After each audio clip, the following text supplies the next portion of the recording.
Iniciativa. Moltes gràcies, senyor alcalde. Bé, m'alegra moltíssim sentir que el president de la Generalitat va redefinir els grans projectes. M'alegra moltíssim, ja era hora, la veritat.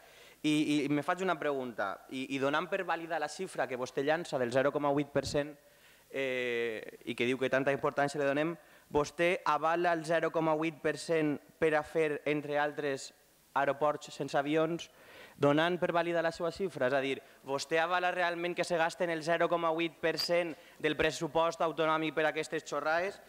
Me preocupa, la veritat. Després, també estic d'acord amb vostè que el govern del senyor Zapatero no ha finançat correctament a la nostra comunitat. Estic completament d'acord. Però li recordo, i vostè ho deia en la moció de la llei electoral, que vostès també han governat i vostès no van fer res per millorar la finançació de la nostra comunitat.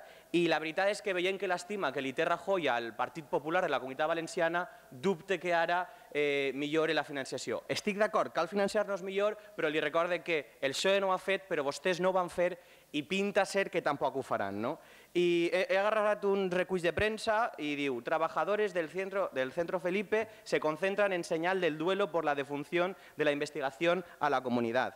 Los gobernantes valencianos no tienen visión científica. La cúpula del Centro de Investigación Felipe dimite por los recortes. El Centro Felipe cierra 14 líneas de investigación. Valencia cierra laboratorios para ahorrar luz. ¿Ahorrar luz es un criterio puramente científico, señor Folgado, o és un criteri purament economicista i que vostès primen? Perquè, la veritat, el que val un aeroport n'hi hauria per pagar la llum.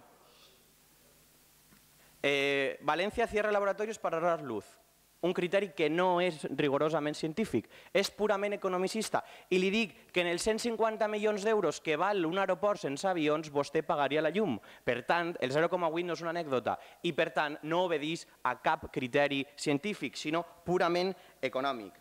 Per això, des d'Iniciativa i el nostre suport a la investigació i a la ciència, estem completament d'acord d'aquesta moció. I després, i entenent que hi ha dues parts en aquesta moció i parlant de la casella, en primer lloc, entenem que el pressupost de la ciència ha de ser estable i, per tant, no pot dependre només d'una casella, ja que els projectes científics vostè estarà d'acord en que necessiten estabilitat, però que, evidentment, i tenint en compte el poc que vostès pressuposten en ciència, que els ciutadans tinguin que avalar marcant la casella de la ciència. I, per descomptat, sumar-me al descontent del company d'Esquerra Unida en què encara en el segle XXI n'hi ha que compaginar religió i ciència quan la religió pertany purament a l'àmbit privat, a l'àmbit íntim de la persona, i se destinen $500.000 d'euros diaris a l'Església Catòlica mentre per no pagar la llum tanques laboratoris. Moltíssimes gràcies.